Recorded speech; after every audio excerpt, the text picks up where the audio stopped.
राम साथियों, आऊं आया तव्हांजी होस्ट अलीजा। अॼु आऊं तव्हांखे ॿुधाईंदसि भंगरे जे बारे में। असांजो चैनल सब्सक्राइब करियो। भंगरो बि जंगली बूटनि में वॾी अहमियत वारो बूटो आहे। अक्सर करे मिठियुनि ज़मीननि में थींदो आहे। बूटो घणो वॾो कोन थिए।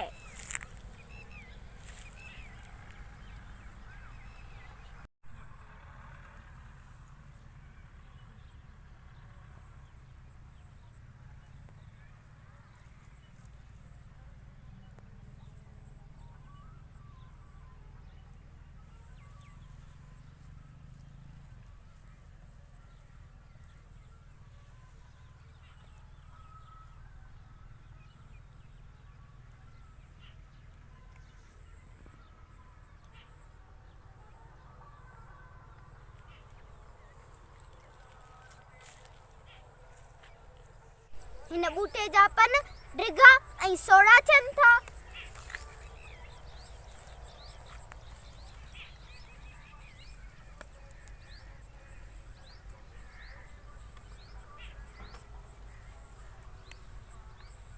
बूटो घणो वॾो कोन थिए।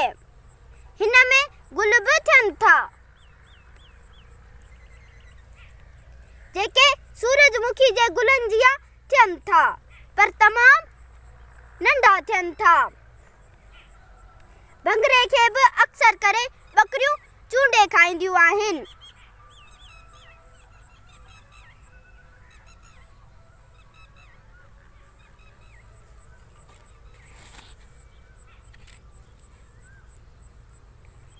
ॿहिराड़ी जा माण्हू हिन बूटे खे बि इस्तेमालु कनि था।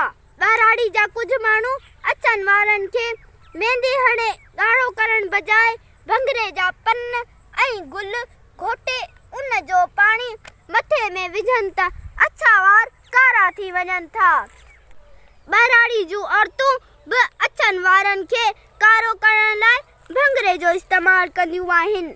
ॿहिराड़ी जा माण्हू ॾंदनि जे सूर खां बि भंगरे जा पन घोटे उन सां गुरड़ियूं कनि था त ॾंदनि जे सूर में काफ़ी फ़र्क़ु अचो वञे।